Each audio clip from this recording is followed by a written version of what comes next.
इस संसार में अनादि काल से हम भ्रमण कर रहे हैं। इस जगत में 7 तत्व, 6 द्रव, 5 अस्तिकाएं, 9 पदार्थ, यही शाश्वत हैं। इन कर्मों से रहित होकर ही इन द्रव, तत्व, पदार्थ, अस्तिकाओं से हटकर भी संसार में कुछ भी शाश्वत नहीं। मनुष्य पर्याय है, पर्याय क्षणभंगुर होती है, द्रव शाश्वत होता है। सिद्ध चक्र महामंडल विधान 5वें वलय की पूजा में हम वहाँ पर कर्मों को नाश करने के लिए, अष्टकर्मों को नाश करने के लिए सिद्धों ने नाश कर दिए हैं, उनकी आराधना कर रहे हैं। कैसे कैसे उन कर्मों को हम नाश कर सकते हैं, कैसे कैसे उन कर्मों के बंधन से हम बच सकते हैं। हे भव्य जीवों, हमें जीवन में इतना ही सोचना है, इतना ही प्रयास करना है। हम संसार में संसार के लिए साधना ना करें, सिद्ध बनने के लिए साधना करें, सिद्धों की आराधना करने के लिए साधना करें। ये मनुष्य पर्याय 5 परमेष्टियों की पर्यायों में शाश्वत अगर कोई पर्याय है तो वो सिद्धों की ही पर्याय है। सिद्धों की पर्याय को ही पाने के लिए पुरुषार्थ किया जाना चाहिए। वर्तमान में पुरुषार्थ भी कर्माधीन है, क्योंकि अतीत का पुरुषार्थ वर्तमान का भाग बनकर उदय में आता है। वर्तमान का पुरुषार्थ भविष्य के भाग्य का निर्माता है। हे भव्य जीवों, इस संसार में अनादि काल से हम भ्रमण कर रहे हैं और भ्रमण का कारण कुछ और नहीं है। भ्रमण का कारण केवल 8 कर्मों का ठाठ है। ज्ञानावर्णी, दर्शनावर्णी, वेदनी, मोहिनी, आयु, नाम, गोत्र, अंतरा है। ये आज हम जो यहाँ पर जो अर्घ चढ़ाने जा रहे हैं, वो अर्घों में इन अष्टकर्मों को नष्ट करने की शक्ति परमात्मा के पास थी, परमात्मा ने प्राप्त की है। आपको भी वो शक्ति मिली है।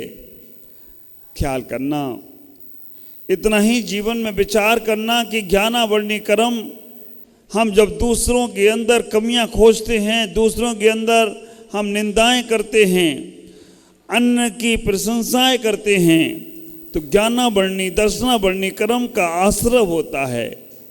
और जब हम ज्ञानियों की प्रशंसा करते हैं, ज्ञान की प्रशंसा करते हैं, विद्वानों की प्रशंसा करते हैं, जिनवाणी का सदुपयोग करते हैं, हम जिनेंद्र की वाणी को जन जन तक पहुंचाकर कल्याण में कराने बनते हैं, कल्याण कराने में कारण बनते हैं, तो हमारा ज्ञानावर्णी कर्म का क्षय उपशम बढ़ता है और ज्ञानावर्णी कर्म धीमे धीमे क्षय को प्राप्त होता है। दर्शनावर्णी कर्म भी तत्प्रदोषण, न्यन्वा, मात्सर्य, ऐसे ऐसे कर्म जो दूसरों में दोष दिखाने का प्रयास करते हैं। ज्ञानावर्णी, दर्शनावर्णी कर्म दोनों के आश्रय एक जैसे ही हैं। दूसरों की निंदा, दूसरों की चुगली करना, दूसरों में दोष निकालना, इससे ज्ञानावर्णी और दर्शनावर्णी का कर्म का आश्रय होता है। भव्य जीवो, छोटा सा जीवन लेकर आए हो, इसमें हम अपने कल्याण की बात सोचें, हम अपना मार्ग प्रशस्त करने का प्रयास करें। दूसरों के मार्ग में अवरोध बनेंगे तो हमारा मार्ग कभी प्रशस्त नहीं होगा। वेदनी कर्म, भूत व्रत अनुकंपा, हर जीवों के प्रति दया का भाव आता है, हर जीवों के प्रति अनुकंपा का भाव आता है। वो सी साता वेदनी कर्म का आश्रम होता है। शोक, रोग आदि जो शोका को लोग हैं उन्हें असाता वेदनी का बंध होता है। ताप करते हैं उन्हें असाता वेदनी का बंध होता है। बात बात पर लोग दुखी होते हैं, बात बात पर लोगों के मन में भाव आते हैं संताप के, इससे असाता वेदनी कर्म का आश्रय हो रहा है। हमें साता वेदनी और असाता वेदनी दोनों को ही छोड़ना है, लेकिन एक बात का ख्याल करके रखना है, जब तक हमारे अंदर एक कर्म छूट नहीं रहे तब तक हम सो से शुद्ध की जाने की व्यवस्था बनाएं। ज्ञानावर्णी, तृष्णावर्णी, वेदनी, मोहिनी कर्म। मोहिनी कर्म के दो भेद कहे गए हैं, एक दर्शन मोहिनी और एक चारित्र मोहिनी। दर्शन मोहिनी के लिए आचार्यों ने कह दिया है, हमारे तीर्थंकरों ने कहा है, केवली श्रुत संग धर्म देवा वर्णवादियों दर्शन मोहस। केवली श्रुत केवली, केवली की वाणी को, श्रुत केवली की वाणी को, धर्म को, देवों को अवणवाद करना। केवली श्रुत संग धर्म देव अवणवादियों कैसे अवणवाद कर देते हैं? केवली भी भोजन करते हैं, केवली भी बीमार पड़े हैं। ये अवणवाद है हमारे जनांगम का, श्रुत का अवणवाद।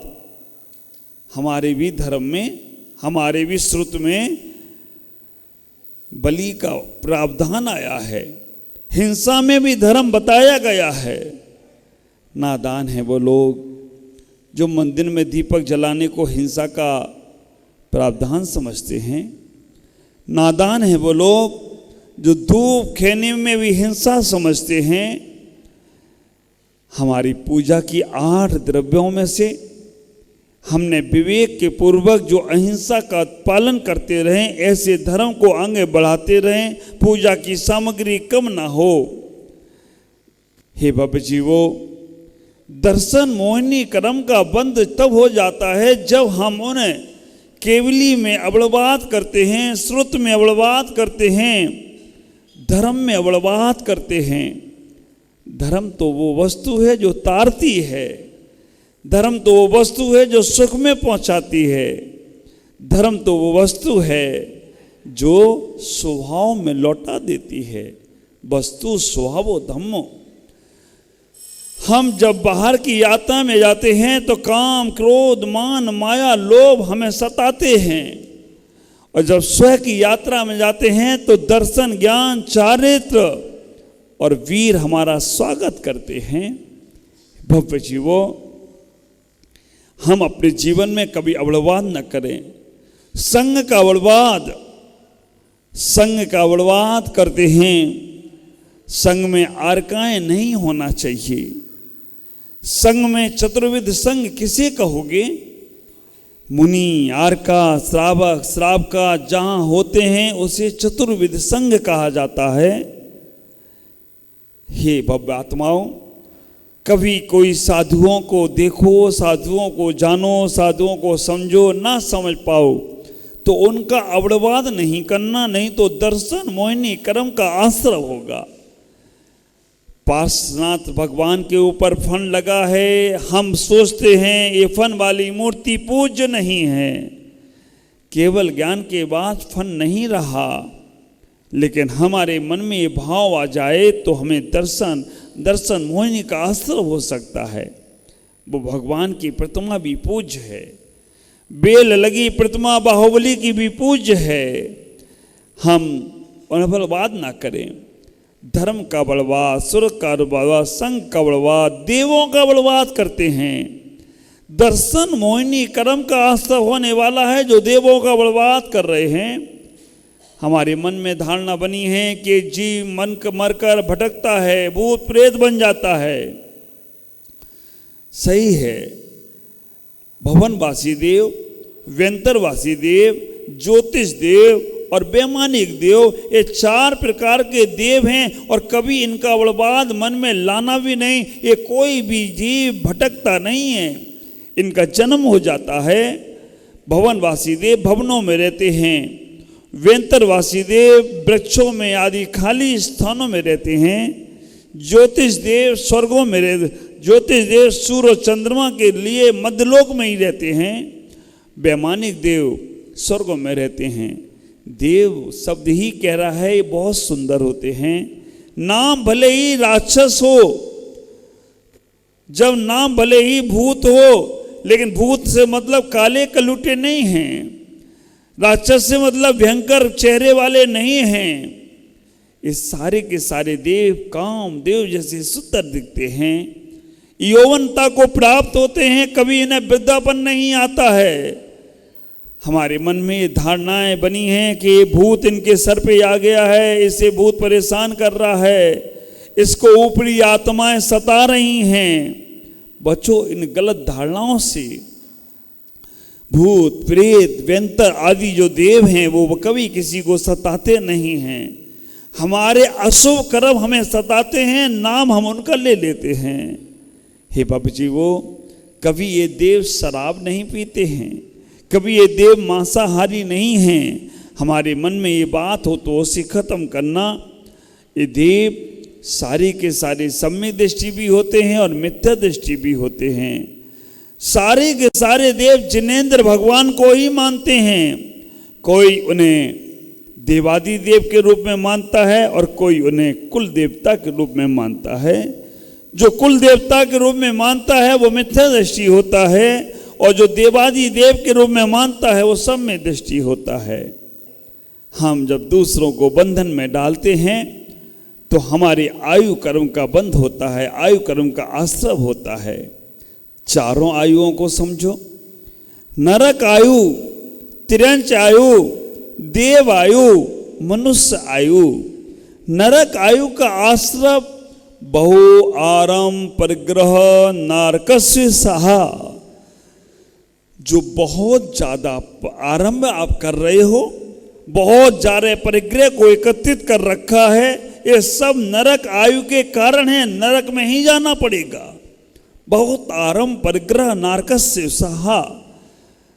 दिन भर कुछ ना कुछ करते रहते हो, दिन भर मुंह चलाते रहते हो, दिन भर घर में झाड़ू पोंछा व्यापार बिजनेस, जितना ज्यादा आरंभ उतना ज्यादा नरक की व्यवस्था, और जितना ज्यादा परिग्रह है उतने ज्यादा नरक की व्यवस्था। नरक आयु का आश्रय होता है बहुत आरंभ और परिग्रह से। भव जीवो बचो आरंभ और परिग्रह से। माया तर्ग्योनस, मायाचारी करने से तिरंच गति का, तिरंच आयु का आश्रय होता है। कोई देखे या ना देखे लेकिन कर्म देख रहा है। तुम झूठ मूठ बोल लेते हो, चोरी से काम कर लेते हो, आप माया के साथ अपनी बात रख लेते हो। कर्म से डरना, कर्म का डंडा ऐसा है जो दिखता तो नहीं है लेकिन जब पड़ता है ना तो फिर कहावत है ना, भगवान देता है तो छप्पर फाड़ कर देता है और लेता है ना तो कपड़े तक उतरवा लेता है। विचार करके रखना, देता है तो छप्पर फाड़ के देता है और जब लेता है ना तो कपड़े तक उतरवा लेता है। कपड़े 2 प्रकार से उतरते हैं, एक स्वयं छोड़ते हैं और एक छेड़ा लिए जाते हैं। जो कपड़े स्वयं छोड़ते हैं वो मुनिराज बन जाते हैं, और जिनके कपड़े छुड़ा लिए जाते हैं वो दर दर के भिखारी बन जाते हैं। विचार करना। चारित्र मोहिनी कर्म का, आयु कर्म का आश्रम। स्वभाव मार्दवम चा, स्वभाव की प्राप्ति करने से मनुष्य आयु का बंध होता है। वृत्तम तपसा निर्जरा चा, तपस्या से तुम्हें देवगति का आश्रय होता है, देवगति का बंध होता है। अपने स्वभाव में रहो। अल्प आरंभ परिग्रहस मनुष्य, जिसके पास अल्प आरंभ है, जिसके पास अल्प परिग्रह है, उसे मनुष्य गति का आश्रय होगा। कभी शांति से बैठकर सोचना, जितना तुमने जोड़ा है उसका एक अंश भी तुम्हारे साथ जाएगा, एक धागा भी तो तुम्हारे साथ जाने वाला नहीं है। जोड़ के रख लो चाहे कितने भी हीरे मोती, एक बात का याद रखना, कफन में जेम नहीं होती। जोड़ के रख लो चाहे हीरे मोती, कफन में जेम सब यहीं छूटना है। छोड़ दोगे तो पूज हो जाओगे, और छुड़ा लिया गया तो फिर जो होश हो से भी नीचे चले जाओगे। ख्याल करना, आयु कर्म के बाद नाम कर्म का बंध, शुभ नाम कर्म और अशुभ नाम कर्म। सुंदर शरीर मिलना, शरीर में सेनन अच्छा मिलना, शरीर में सारी व्यवस्थाएं अच्छी मिलना, शुभ नाम कर्म का। शुभ नाम कर्म का आश्रम होता है जब तुम देव शास्त्रों की भक्ति करते हो, पूजाएं करते हो। भक्ति सुंदर रूपम, हमारे भगवंतों ने कह दिया। विचार करना, हम इतना ही सोचें कि जितना हम प्रशंसाएं करें, भक्ति करेंगे, सेवा करेंगे, उतना हमें उच्च शुभ का बंध होगा, शुभ नाम कर्म का बंध होगा। और जो शरीर से हम गलत कार्य करेंगे, शरीर से हम अब अशुभ करेंगे, तो हमें अशुभ नाम कर्म का बंध होगा।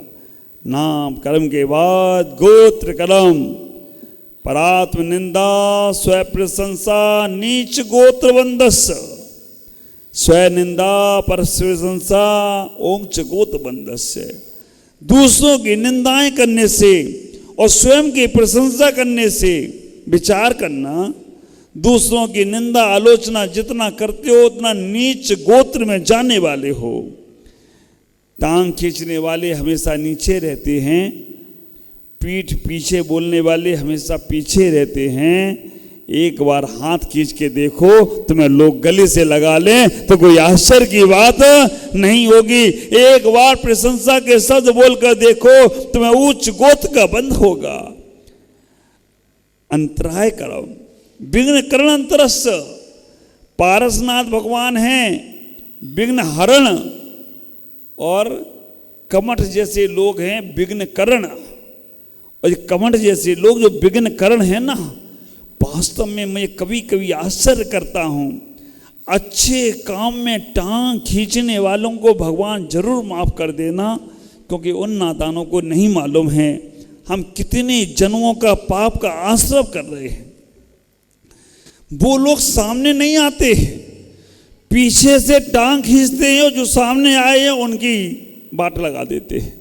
बेचारे वो भी क्या करे, जो काम अच्छे करने वाले हैं उनको सबसे बड़ा रोग क्या कहेंगे लोग। एक बात का ख्याल करना, अच्छा काम ना कर पाओ कोई बात नहीं, लेकिन जो अच्छे काम कर रहे हैं उनको कभी टांग खींचना नहीं, उनकी आलोचना नहीं करना, उनका सहारा बन जाना। नहीं तो दान अंतराय, लाभ अंतराय, भोग अंतराय, उपभोग अंतराय, वीर अंतराय, और ऐसे अंतराय कर्म पड़ेंगे। कहोगे महाराज मेहनत तो बहुत करता हूं, मंदिर भी जा रहा हूं, सेवा भी कर रहा हूं, लेकिन कुछ फायदा नहीं हो रहा है, कुछ साधना में तरक्की नहीं हो रही है, कुछ व्यापार बढ़ नहीं रहा है, क्योंकि इतने अंतराय कर्म बांध रखे हैं। चलो जो पीछे बांधे उन्हें छोड़ो, आगे बंधना हो, इतना भाव रखो। हे भव जीवो, आप सब मोक्ष को प्राप्त हो, संसार को छोड़ो, अपने जीवन का कल्याण करो, ऐसा ही मेरा मंगल उपदेश है। ओम नमः जय गुरुदेव।